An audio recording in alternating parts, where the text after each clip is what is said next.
My name is Martin Kreutner. I'm the Dean and Executive Secretary of the International Anti-Corruption Academy, which is a pretty young intergovernmental organization, however already bringing together almost half of the world's population by its membership of 50 countries from all around the globe. And before that capacity, I was the head of the Austrian Anti-Corruption Authority for a little bit more than 10 years, and also the elected president of the European Network of Anti-Corruption Authorities for 8 years.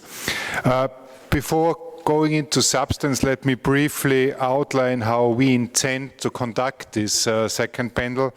We will have an introductory keynote speech by Mr. Luis Mourinho Ocampo, to be followed then by interventions of distinguished panelists in the amount of 10 minutes, a maximum of 15 minutes I will allow them, but I would ask them also to restrict themselves maybe to 10 minutes as we are already a little bit late in time.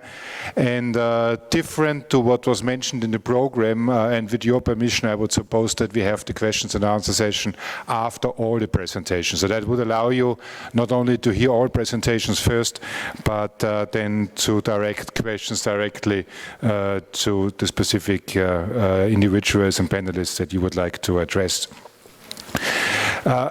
With the permission of the panelists, I would also say that all of them speak in their personal capacities, unless one tells me that he speaks on behalf of his employer or his organization, as the same applies to me, of course. And having said that, again, let me commend COPAC for taking over such an important issue as the way forward in prosecuting grand corruption. You know that it is estimated by a variety of different entities that global budgets, including the so-called Western world, are suffering between 10 to 25% losses to corruption. I repeat, 10 to 25% losses to corruption. So this is not peanuts. We are talking serious figures here.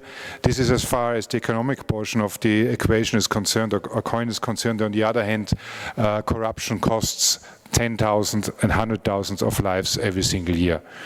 And in this respect, I think it's pretty fair to raise this question, how corruption relates to human rights.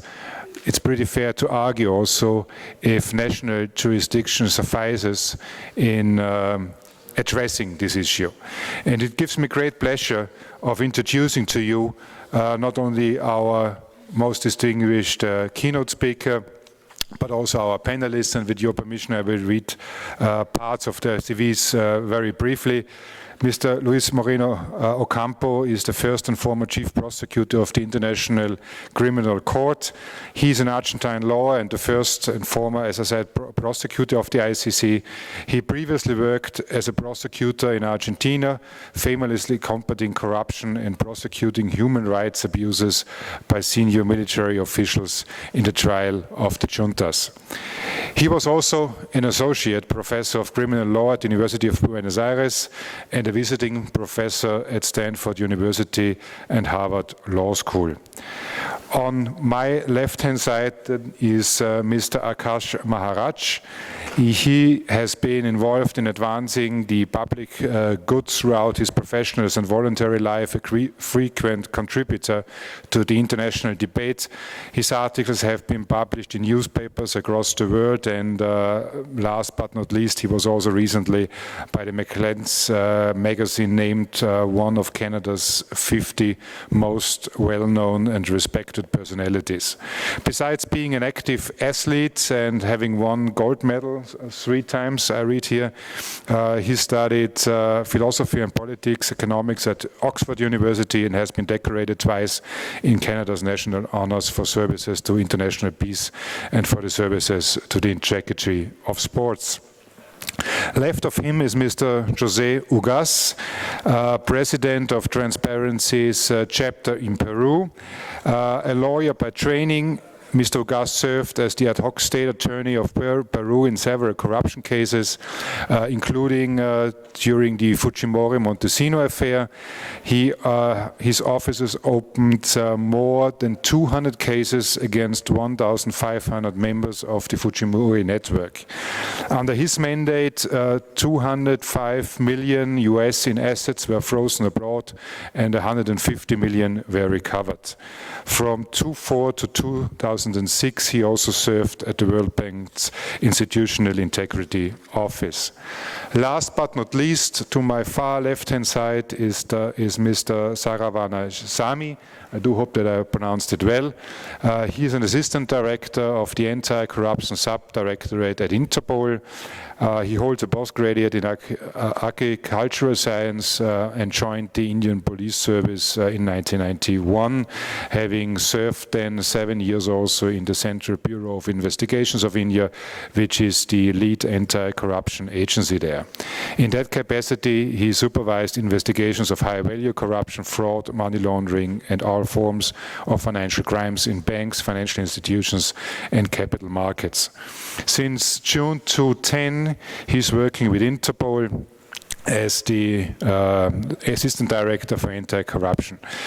He was also a member of the expert group that contributed to the GOPAC Anti-Money Laundering Action Guide for Parliamentarians. Having said that, and without further ado, I would like to hand over to Mr. Ocampo and invite him to give us his keynote speech. Thank you very much for being with us, Mr. Ocampo, and the floor is yours. Thank you, Mr. Chairman. I'm sorry, I had no institution, so I had to talk in my personal capacity because I'm a free person now, no more prosecutor. Thank you very much for inviting me for this conversation. I think the idea to do something globally against corruption is absolutely critically important. However, you have to be clear, to have a global solution will take time.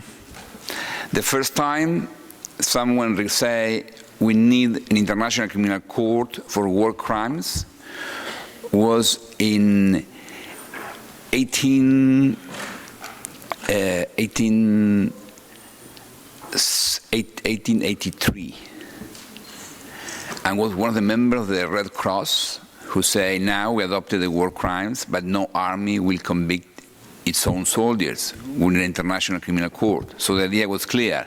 And today, when I was listening the head of GOPAC, for him it's clear that we need something global. And it was also clear in the war crimes area. However, it took 130 years to implement the idea. So, since someone say we need an international criminal court, was 1873, until 2003, that I started as a prosecutor, 130 years passed. We have Versailles. In the Treaty of Versailles, the victor countries say we need to prosecute the Kaiser. However, Netherlands refused it, nothing happened. Netherlands provided asylum to the Kaiser. Then after the World War II, we have the Nuremberg trials. But they were the beginning and the end, nothing else happened. So after that, in 1993, with the end of the Cold War and the Balkans conflict, create the opportunity to create a tribunal for Yugoslavia. Next year, genocide in Rwanda tribunal. And then in 1998, 120 states agree, create the International Criminal Court. But the crimes adopted were exactly the same crimes discussed at Nuremberg. So the Rome Treaty included a jurisdiction, just genocide, crimes against humanity, war crimes, and eventually aggression crime. All the idea to include other crimes, including money laundering, including drug traffic, or including terrorism, was rejected. So you should be clear about that. The idea was there, but was rejected. And you can insist on that because I agree on the need. In particular, imagine now with the cell phones and the internet, the world is totally communicated, but you are senators or members of the parliament from national systems. So we are institutionally divided. The world is globally communicated, but institutionally divided. But what is the meaning of borders for the criminals? Zero. They don't care. So they manage much better than us the interaction. And that's why it's true we need to do something. I think the idea to adopt a global solution will take time. That's why my plan was to present 7 different ideas, 7 different steps to do something against corruption. And I will comment some of them, because I have 10 minutes, and I spent 3 in my introduction. So the 7 ideas are: 1, applying the current provisions of the Rome Statute that relate with financial crimes under the jurisdiction of the International Criminal Court. But these crimes should be connected with the genocide, crimes against humanity, or war crime. Whoever provides aid or abet and provide money with intention to kill, to commit a genocide, that could be prosecuted by ICC. The second idea, amending the Rome Statute, adding corruption crimes under the jurisdiction of the International Criminal Court. Maybe it's a good idea, but it will take a couple of centuries. Enhancing the efficiency of the mechanism adopted by different conventions like the UN OECD conventions, that's another possibility. You have also to understand always the national interests could be properly against. You have in the European Union, you have this idea of a European prosecutor with ability to investigate crimes, fraud in all Europe, and many countries, including UK, is fiercely against the idea. So it's a lot of resistance to this idea to have global organizations dealing with corruption. I will mention this idea of using national laws with international reach, including the Foreign Corrupt Practice Act and the new Dodd-Frank amendment. I would suggest promoting cooperation between national law enforcement agencies and international organizations, creating new regional organizations like the Prosecuting in Europe, and the last idea that could be discussed later, creating an international advisory group to assist GOPAC members in the particular cases. I'm willing, I am a lawyer, I'm willing to have pro bono activities supporting you if you organize it. And I think there are many people who could do the same. So let me briefly, because I have to finish almost, mention some of the ideas. When I took office in the office of the prosecutor office, as a prosecutor of the International Criminal Court, I tried to focus on corruption issues, because I was thinking, okay, I need to do something on that. And we collect some information. Example, Mr. Jean-Pierre Bemba. Jean-Pierre Bemba is the former vice president of the Democratic Republic of Congo, is today in jail at The Hague, facing charges of war crimes and crimes against humanity before the International Criminal Court. Our evidence, we collected evidence showing something, suggesting there is a network of companies supporting global corruption. And Jean-Pierre Bemba could be a sample of that. Jean-Pierre Bemba was a partner of Mr. De Smet during the 90s. And Mr. De Smet is a peculiar character. He was also associated with Mr. Victor Bout, who probably you know, inspired this movie about arms dealer. Mr. Victor Bout was arrested by US. De Smet was also head of the Liberian Civil Aviation Authority under Charles Taylor presidency. And Mr. De Smet was previously Mr. Muammar Gaddafi personal pilot. And Mr. Taylor, when Bemba was arrested, we have evidence that Bemba owned a private plane previously owned by Mr. Taylor, former president of Liberia, convicted for war crimes by the Special Court for Sierra Leone. Mr. Gaddafi, in the 1990s, began supplying weapons and financial support to Bemba. When Bemba was arrested, Gaddafi's phone number was in his cell phone. Gaddafi was also providing weapons and financial support to Taylor and the militia from Taylor in the Sierra Leone conflict. All this suggesting that there are connections that we are not able to expose. And one of the reasons was difficult to get evidence about that. I remember I have a report from UN saying that the Ukrainian mafia was selling weapons in Ituri, Congo. And at The Hague is the headquarters of Europol. So I went to see Europol to check with them what you know about the Ukrainian mafia selling weapons in Ituri, Congo. And they said to me, we know everything about the Ukrainian mafia, but we had no idea they are working in Africa, because we are Europol. We cover nothing outside Africa, outside Europe. So that is the problem. We have national authorities dealing with global networks, and that is the real issue. I have a friend of mine, a judge from Spain, who gave me the last hint on this type of activities. He told me, he called me and said, Luis, we were following a drug dealer from Colombia who came with a plane with 1,000 kilos of cocaine. We found the plane was also traveling between Ukraine and Colombia, probably delivering weapons to the FARC and coming back with cocaine. But the plane was also going to Congo and Liberia. And probably this transport was providing support to Ukrainian mafia, changing weapons for cocaine in Colombia, gold in Congo, or diamonds in Liberia. And that's the point. This type of business require transport, banking, telecommunications, financials, and we had to deal with that.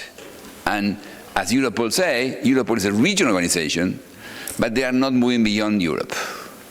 And that, for me, explains the need to do something bigger, but also, as I said before, the limitation. Let me move to something slightly different. Using national laws with international reach. And I will present this case of the whistleblower compensation. In the Lincoln time, Abraham Lincoln in the US found that corruption is not new, as you know, found that the supplier of the army were cheating, providing all horses, bullets who were not working, uniform making paper. So Abraham Lincoln passed a law saying that any person that inform about frauds against the US government, if US government recover money, can receive a reward. And this law is still active.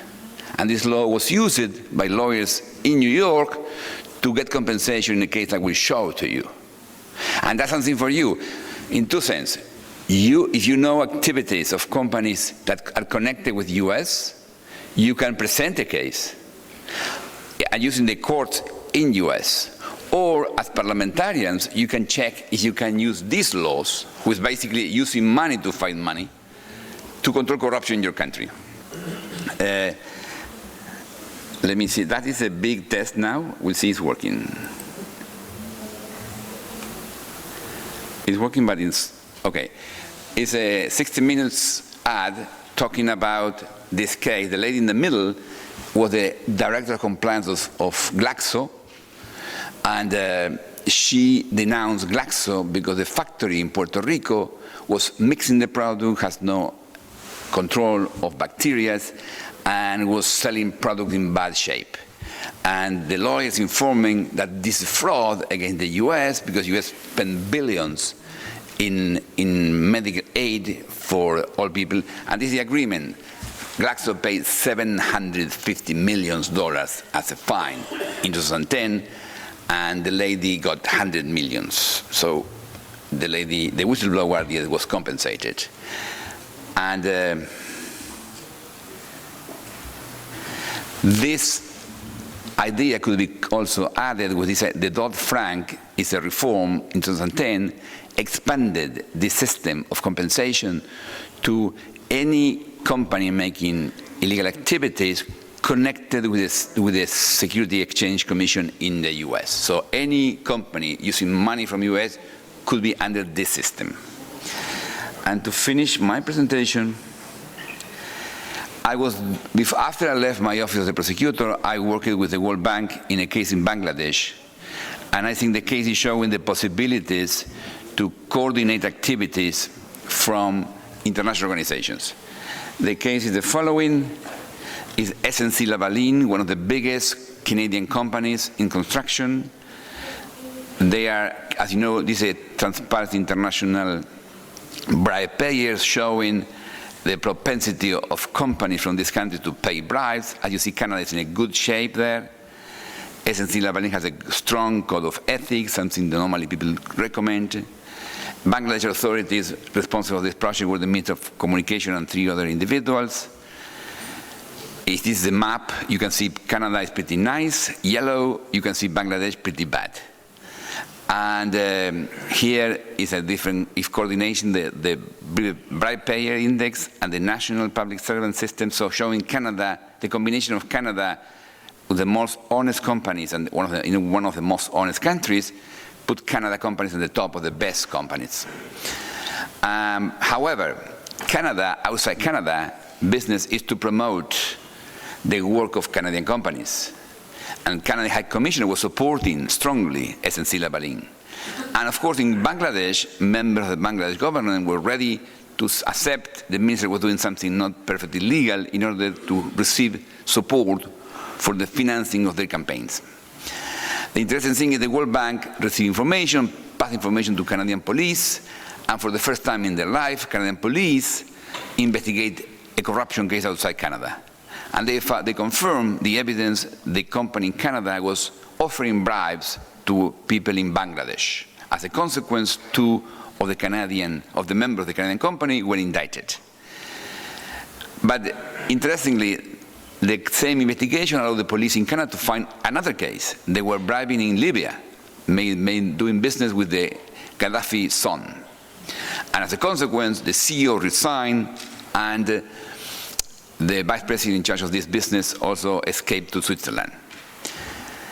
Neither Bangladesh nor Canada had incentives to investigate the crimes, as I said before. However, the role of the World Bank, and that could be something for GOPAC, sharing information was critically important to mobilize activity in both sides. For me, the last part of this case, and it's interesting, was because the assumption is, okay, Canada is a nice company, had to pay bribes in Bangladesh or in Libya. However, the same investigation found there was corruption in Montreal. The same company was also doing the same, not just in Bangladesh, in Montreal. And this time, the former CEO was in jail. So that is, for me, there is a global network of actors involved in corruption. The issue is, can we create a global network of political leaders controlling corruption? And to finish, this is my last 2 charts, I'd like to recognize the work of Mr. Joseo, who will talk later. Joseo was a young lawyer prosecuting Montesinos, who was the head of intelligence in Peru. And one of the interesting things that Jose did in his case, they collected 800 videos showing the moment where Montesino was making the deals and paying the bribes. It's the most well-documented massive corruption scheme that the world knows. And 12 years ago, I was trying to understand these connections. So I have a team in my office connecting exactly who were in the videos. And we made a chart trying to establish what the videos show. And this is a chart. The chart shows different sectors: private sector, municipal sector, media, civil society, legislative branch, judges, state representatives. So in each of these dots with a number is a person who appeared in the videos. In the middle is Montesino. And the chart shows how a person using corruption and favors was organizing this network. And so when you deal with this type of cases, and that's my point here, you are not dealing with one isolated individual. You are dealing with a network of people. And interestingly, we check on not all these connections were bribes. In some cases, for instance, I remember the owner of the bank, the CEO of the bank, went to see Montesinos asking for a favor, telling him, I need to delay a judicial decision on the bank, on the tax we are paying, because that will affect my balance. If you just delay for 1 year, that's perfect, my life. Just a delay, no problem. He took the phone, called the judge, I have a friend, you have this case, can you delay? No problem, solve it. So no money involved, favors. And then Montesinos asked the banker, okay, it's done. Can you help me with the media owners? Because the companies are in bankruptcy, they need money. Can you give them a loan? So of course, the banker should say yes. And so in this transaction was no money involved. And in fact, we make a second chart showing how many of these relations are including money. And there are a few. Here are. These lines are showing the money, when the money changed hands. That's it. The rest was just favors.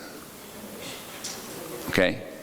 And of course, it's difficult to perceive. I remember a video where Montesino was paying a bribe to the leader of the opposition party. And the lady say, okay, and should I now change my party? Should I be part of the Montesinos, of the Fujimori party? And Montesino said, no, no, no, no. You are the leader of the opposition. Stay there. But I will call you when I need you, okay? So that is corruption. That's what we are talking about, corruption. It's more complicated than we normally, it's not a single case. That's why I'm very glad to be here with all of you, because our challenge is, can we create a controlling corruption network? Thank you very much for your attention.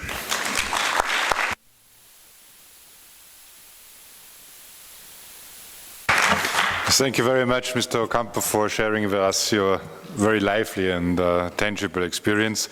And I would like to hand over with that to Mr. Maharaj, Executive Director of COPAC. Please, the floor is yours.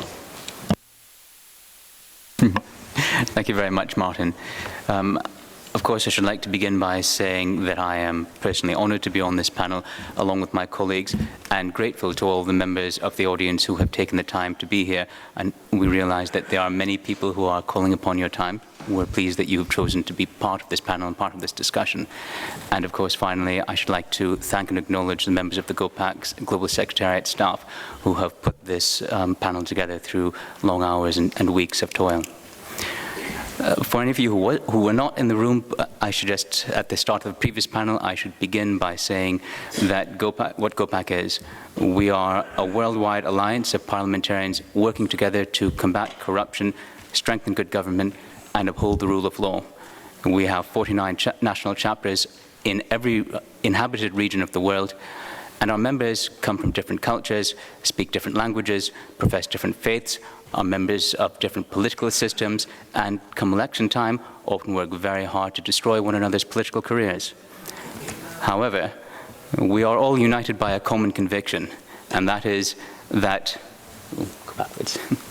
that corruption is one of the greatest threats to the well-being of nations and to the rights of all humanity. And that it is the responsibility of legislators as the representatives and the servants of the people to be the sword and the shield of the people in the fight against corruption.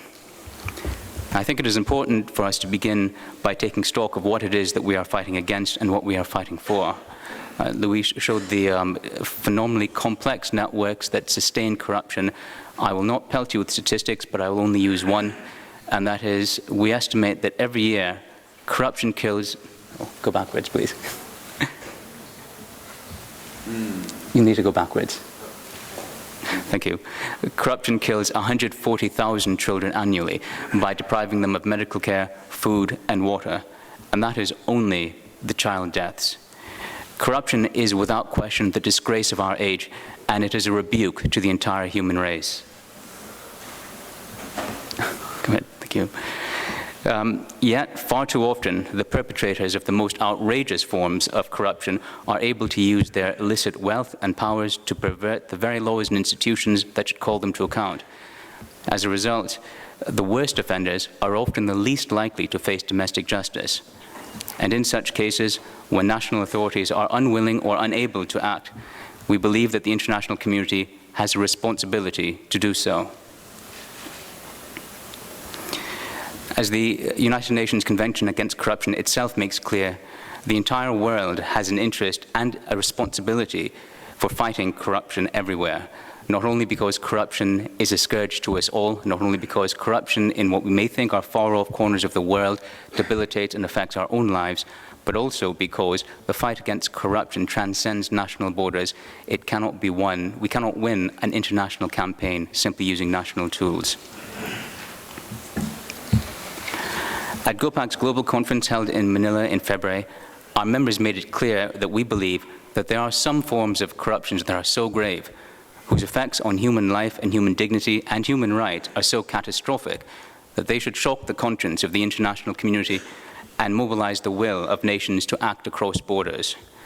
Our members voted unanimously to seek to establish grand corruption as a crime at international law, to enable international alliances and institutions to pursue, apprehend, prosecute, judge, and ultimately sentence the guilty.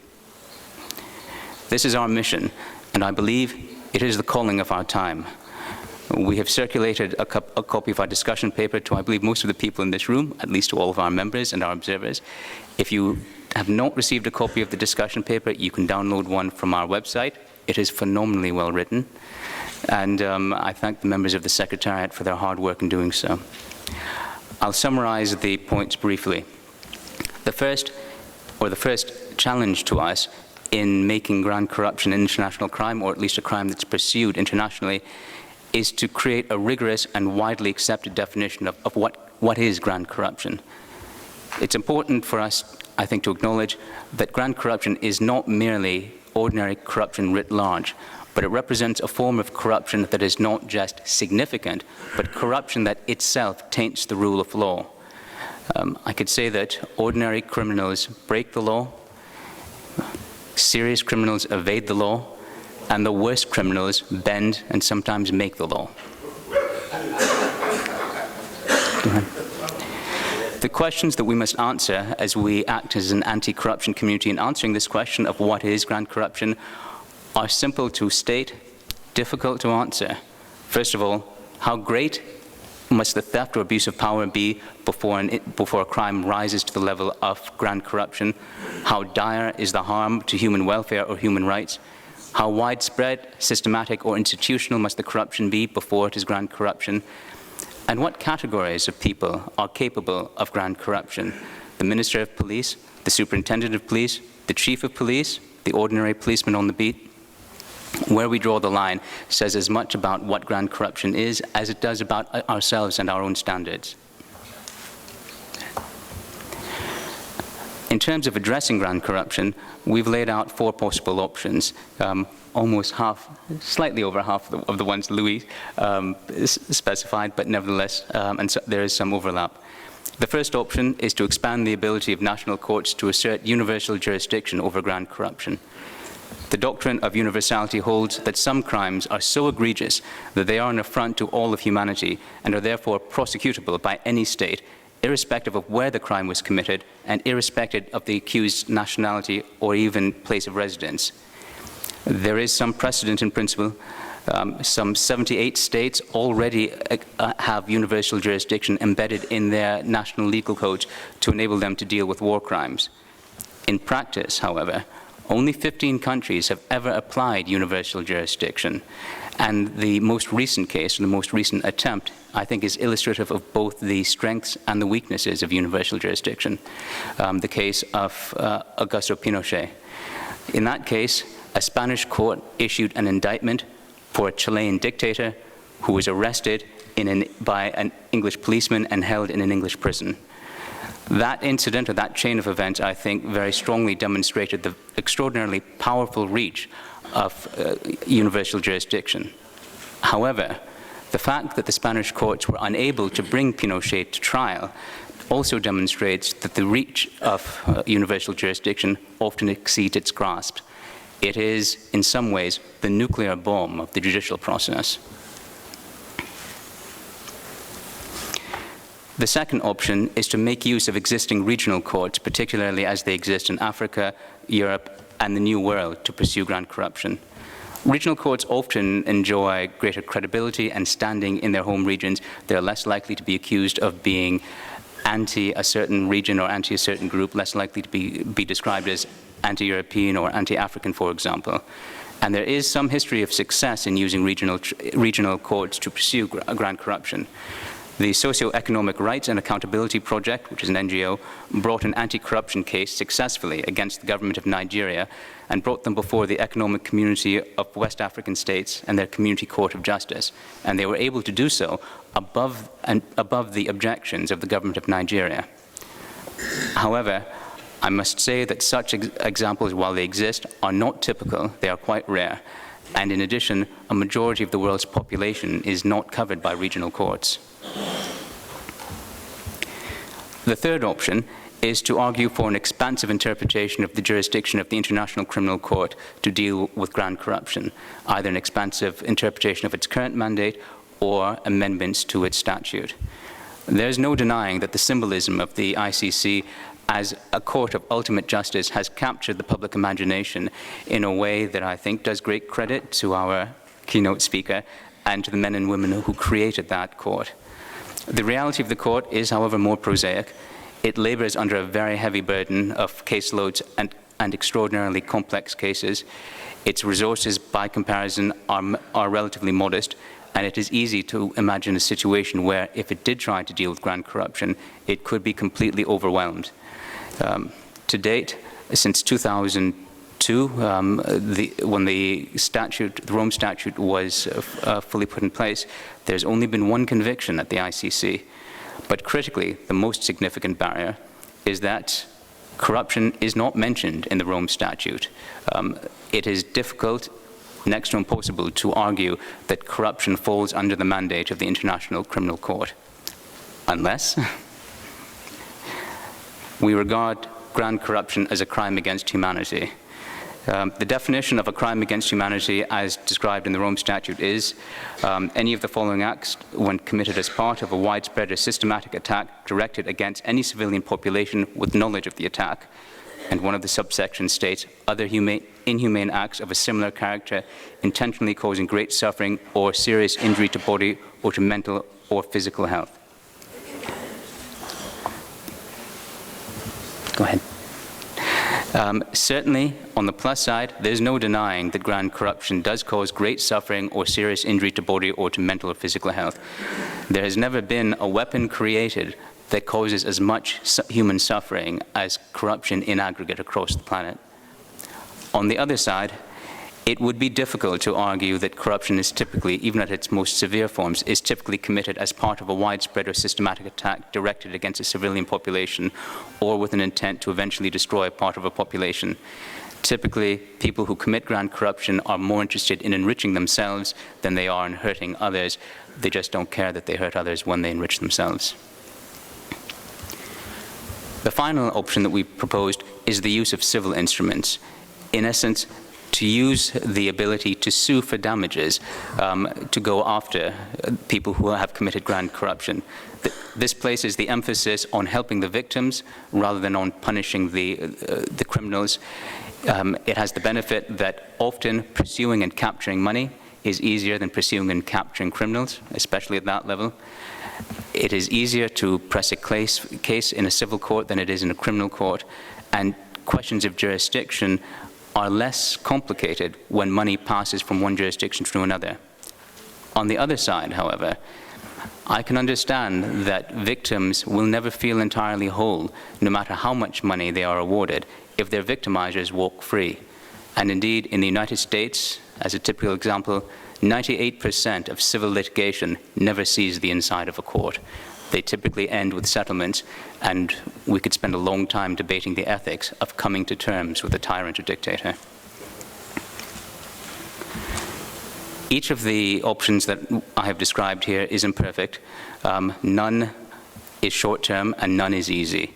But in an imperfect world, we cannot judge our success by our ability to attain perfection, but instead by our ability to make tomorrow better than yesterday. Some of the options that I've outlined are more idealistic than others, some are more feasible than others. All of them can be pursued in parallel.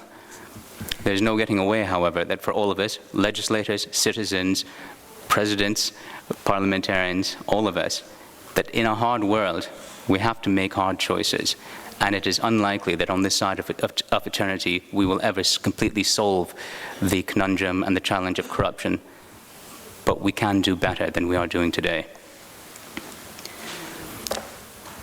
Across the world, our planet is littered with women and men who feed on the misery of entire societies, who have grown fat in their spoils and comfortable in their impunity, sheltering behind national institutions and national jurisdictions that they have been able to twist to their benefit. But there is a deeper justice, and there is a higher law, and it falls to each of us in this room to stand up for it. Thank you.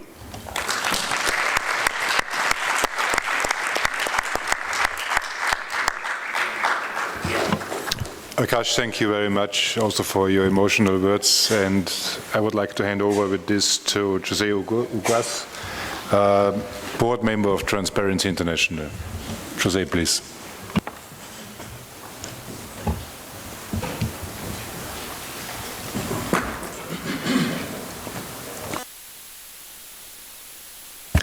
I'd like to thank GOPAC for this invitation to share some ideas we have been discussing in TI. As you know, Transparency International is the largest organization dealing with corruption around the world. We have chapters in 112 countries, and 3 weeks ago have celebrated our 20 years of existence. And in the context of this celebration, we realized that many goals have been achieved. Now we have a convention against corruption. The World Bank has a department which deals with corruption in the projects funded by the bank. We have our corruption perception index, very well known around the world. We have our bribe payers index. We have a barometer.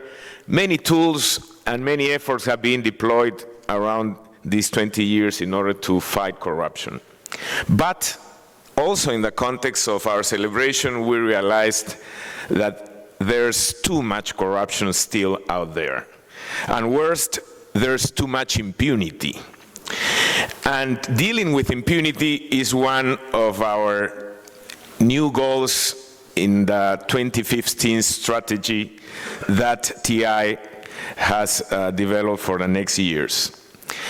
And in order to deal with impunity, our dream, of course, would be to have a neutral, strong, independent body in charge of pursuing, investigating, and sanctioning corruption. And that's when the idea of trying to take cases of grand corruption to a body like the International Criminal Court aroused. We've been discussing this issue for 2 years already in TI. We haven't finished a debate. Probably this year we'll have a paper, a research paper on the theme, but I would like to share with you some of the ideas we have been discussing in the movement. Why was the International Criminal Court created? Basically, because there was a lot of impunity on human rights violation and atrocities committed by public officials. So this court now is in charge of investigating and sanctioning serious offenses that affect millions of persons around the world who are victims of atrocities. And by these actions, the peace of the world is threatened. So what the court is trying to obtain as a result is to avoid impunity in humanitarian crimes. As Akash just mentioned, when we talk about corruption and we confront the elements of grand corruption with Article 7 of the Statute of Rome, that rules which cases could be taken to the court, we found that many of the elements of grand corruption are also present in these big cases of human rights violations. And as I said, this is a matter of impunity. The court was created as a complementary jurisdiction for national justice systems, when the national justice systems are unable or unwilling to sanction such crimes. And we know, after all these years of experience, that when we have grand corruption involving public officers, it is very difficult to obtain justice because the systems are not capable or because there's a lack of political will in order to investigate and sanction political leaders that have been stealing money from the state. So it's an exactly situation in which an international body would be needed in order to complement the national justice systems when they are not able or not willing to investigate and sanction these cases. That's why Article 5 of the Statute of Rome says that the court will deal with the most serious crimes of concern to the international community as a whole. And as Akash also mentioned, grand corruption now is a worldwide concern. In most of the polls, global polls, we see corruption appears as one of the worst problems in the world. So the question is, if grand corruption meets the requirements in order to be brought to a court like the International Criminal Court. In order to a crime for being investigated in this court, it required violation of international customary rules. People that opposes the possibility of taking grand corruption to the International Criminal Court take this argument as one of the main arguments. And they say corruption is not part of the customary laws. For those of you that are not lawyers, this is a technicality. But the issue is that there are some crimes that globally are recognized by the people as something that must be punished and avoided. And in international law doctrine, corruption is not considered as part of a customary rule. But if we review Article 7 of the Statute of Rome, we will find that apartheid has been considered as one of the crimes against humanity. And apartheid has not been part of the customary rule. So this means that exceptions can be done, but more important, that this is a political issue. This is not a technical issue. Before 1996, in the World Bank, it was forbidden to put in the written reports the word corruption. So you will find reports from 1995 before, saying that this project was not able to finish because, and they put a C, the C word. So it was forbidden to mention corruption, and the C word was always in the reports of the World Bank in order to refer why projects were not going on because of looting and stealing. In 1996, when Wolfensohn came as the president of the World Bank, he had a famous speech when he addressed the issue of corruption and said that corruption was a cancer. And then he established an office, INT, Institutional Integrity Office. Nowadays, after 14 years, the World Bank has a very strong department with more than 50 people dealing with corruption in the price of the bank. This is an example that policies can change, and when we have political issues can change. Now we are in the context of the discussions of the UNCAC. Some years ago, it was unbelievable that we would have a convention ruling these matters that now are part of the convention. So if we generate political will, if we put pressure in the actors that have to take these decisions, these technical arguments can change, and that's what we think that we should do in the future.